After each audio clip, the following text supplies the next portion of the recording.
The only people who don't want to disclose the truth are people with something to hide. How many times do you hear me say we can be a very stupid country? And it's hard for me to say that this week because I really give credit to the American people. The thing that frustrates me, and maybe it's because this is what I do, maybe I'm immersed in this day by day. The thing that frustrates me is that we had this pegged in 2007. It took all of this time, and we had to be proven right in every measurable way. And, I mean, I was screaming at the top of my lungs, this is a radicalized, leftist, socialist, progressive, this is bad for the country. And I had to be proven right. And it's not just me, there were many of us that understood this. Many of us that did the background work. You know, we had Cheryl Atkinson in the studio yesterday. I mean, the fact that she's digging in on Fast and Furious, digging in on Benghazi, and digging in, by the way, like Catherine Herridge and many of the reporters over at Fox News, they dug deep too. Yeah, Jennifer Griffin's Jay another one. Jay Sekulow. Jay Rosen. You know, it wasn't, but there were some of us that really got Obama, really understood. We read his books. Remember, we were playing part of his audio books. We looked at his background. And sidebar, all the good stuff wasn't in the audiobook. How interesting. Yeah, how interesting. You know, white folks need in a world of, what is that? White folks greed runs a world in need. Yeah. Not one mention of his mentor, Frank Marshall Davis, who he mentioned many times in the book, made it into the audiobook. Where he talked about how white people walk their dogs on his street and let him take craps on his block. I'm like, are you serious? Really? No. Is this world a world where cruise ships throw away more food in a day than most residents of Port-au-Prince see in a year? Where white folks' greed runs a world in need, apartheid in one hemisphere, apathy in another hemisphere. That's the world on which hope sits. You know, doesn't it now, the relevance of those books, the relevance of Frank Marshall Davis, the relevance of Jeremiah Wright, the 20-year relationship that he had, the relevance of Bill Ayers and Bernadine Dorn.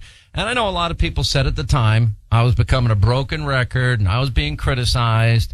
Prominent conservative people in this country who you guys know that will remain unnamed on the air telling me I'm ruining my career.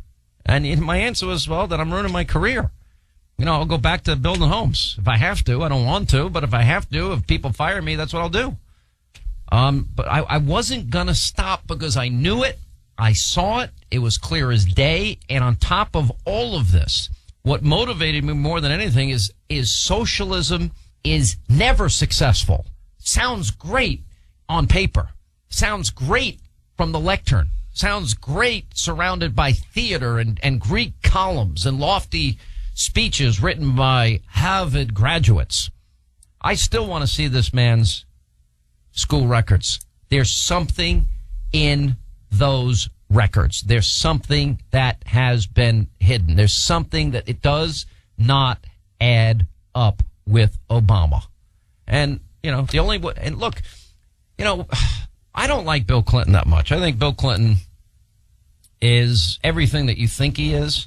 You know, it's funny. Everybody that I know that knows Bill Clinton says the same thing. If he's in a room full of admirers, if there's one person in that room that doesn't like him, he needs to get to that person. He needs to convince them, look them in the eye and hold their hand and look them in the eye. And I want to say, look, Hannity, I know, but we can find common ground on a lot of different things. I've never had that experience.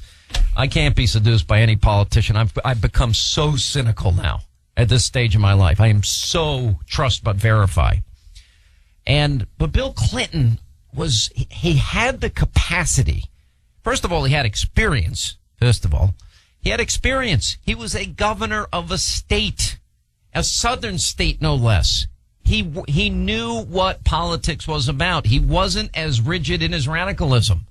The era of big government came from him. Those words came flying out of his mouth after Newt Gingrich became the speaker.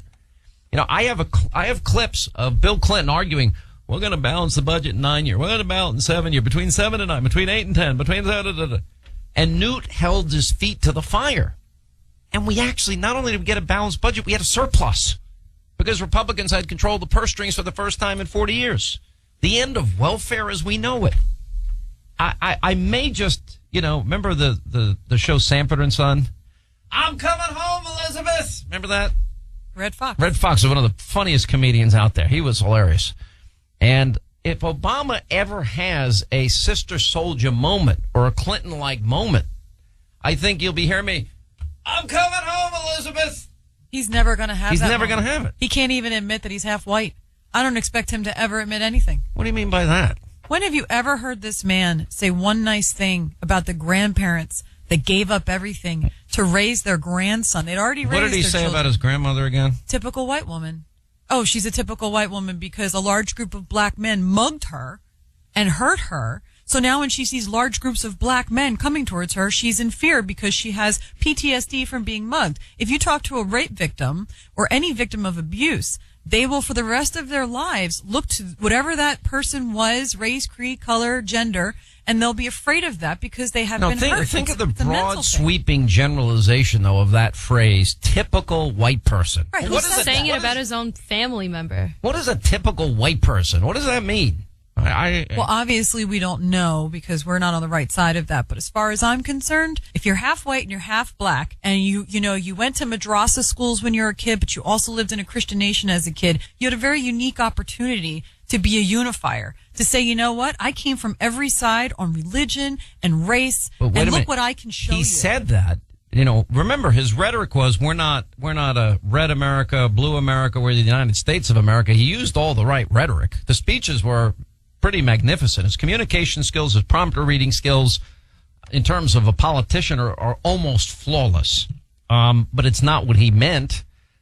He said he was uniquely qualified to bridge the gap with the Muslim world. Nicholas Kristof, New York Times, there's nothing more beautiful than prayer at sunset when he was going, what was it, in Jakarta? I don't remember where. In Indonesia. In yeah, Indonesia. Remember his recent address about Ramadan and how Muslims contributed so much to the founding of America. I'm like, And NASA. this country was founded, Mr. President, on Judeo-Christian principles. You know, here's a little factoid for the president, not that he cares to know the truth. Many of the framers of our Constitution in 1787 came from states, even like Maryland and others, where for them to become state representatives, which then allowed them to be chosen for the position to be at the Constitutional Convention, had to pledge a belief not only in God the Father, but in Jesus Christ, his Son. That's how deeply connected to Christianity our founding is. Like it or not like it. Now, they also, the very same people, put in their freedom of religion. Given the increasing diversity of America's populations, the dangers of sectarianism are greater than ever. Whatever we once were, we are no longer a Christian nation.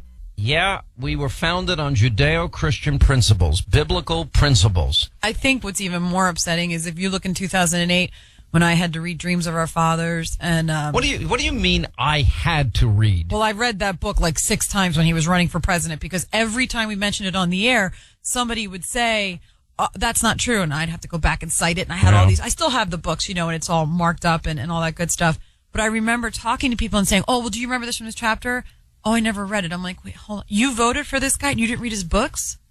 How can you vote for someone? He wrote an autobiography for you to know everything. Nobody wanted to listen to us. Nobody wanted to hear it. Listen, there's something about the human condition I can't figure out. And there is personal magnetism. I don't know how to say this. I've often wondered, when I wrote Deliver Us from Evil, for example, and I was doing all that research for that book, and I did more research for that book than any project that I've ever been involved in my life, and it nearly killed me. But when you go back and you're reading all of these stories about Nazi Germany, and you look at the videos that are on the History Channel, I watch it all the time, and you see the masses, the tens and tens and hundreds of thousands of peoples with their hands in the air and the Heil Hitlers. I cannot understand mass hypnosis. I cannot understand the cult of personality rising to that level. I cannot understand, when the Ayatollah Khomeini came out of in 1979 and went back to Iran, and people would beat themselves till they bled. And if people say strap bombs on yourself and go kill innocent men, women, and children, they do it. I'm not making those comparisons about Obama. Please don't misunderstand me or misquote me, media. but there's a certain cult following that he had, and an unwillingness to hear one bad thing about him. He's basically the same old politician, maybe, well, not maybe, but he's a lot more sinister, but he just packages himself very well. Or at least that's how he used to do it. Why are people so willing to follow men like this without even questioning anything about them? Do you remember the toilet that the country was being flushed into at the time that the election was? I mean, there was no housing market, and Wall Street was going in the tank. Everything was going wrong. He makes a lot of speeches that sounded real nice and hope and change and all that crap. It sounded really good to people.